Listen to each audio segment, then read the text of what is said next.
It is early March, 1815. A single, unarmed man in a military coat steps into a field in southern France. Standing opposite him are the armed soldiers of the 5th Regiment, with dozens of muskets aimed directly at his chest. He opens his coat and tells them, "If one of you wishes to kill your emperor, here I am." Instead of firing, the soldiers lower their weapons, weep, and shout, "Vive l'empereur!" It is a staggering display of one man's sheer psychological hold over an entire nation.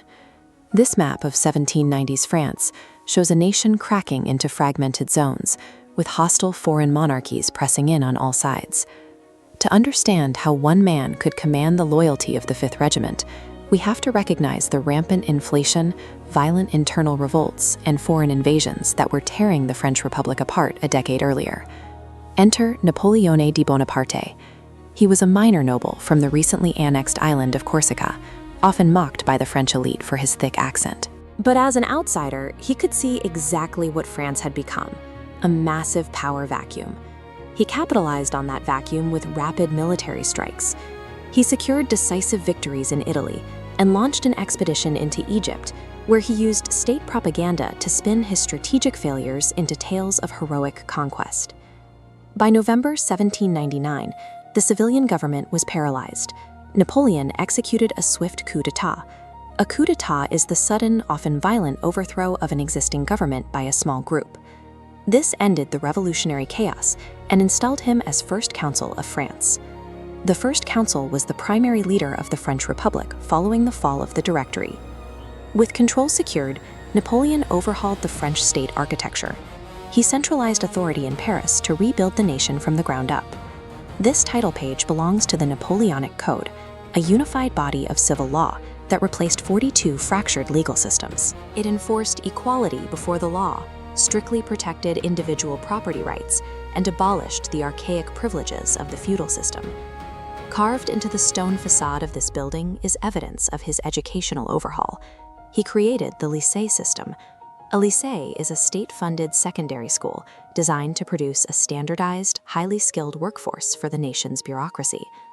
Looking closely at the enamel text on this medal, we find the Legion of Honor.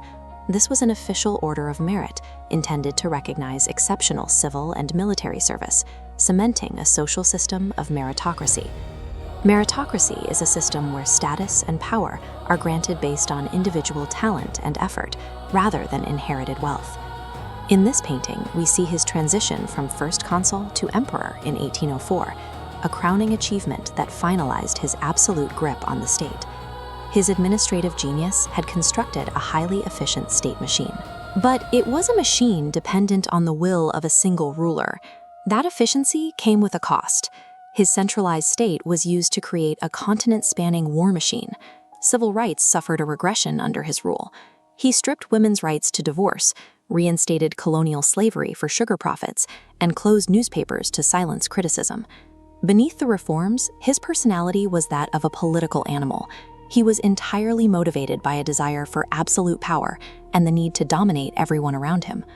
On this map of Europe, we see French borders expanding outward. Because he refused to compromise, he engaged in endless wars against multiple coalitions. These were alliances of European monarchies, such as Austria and Prussia, determined to halt French dominance. His civic reforms were used to sustain this conflict.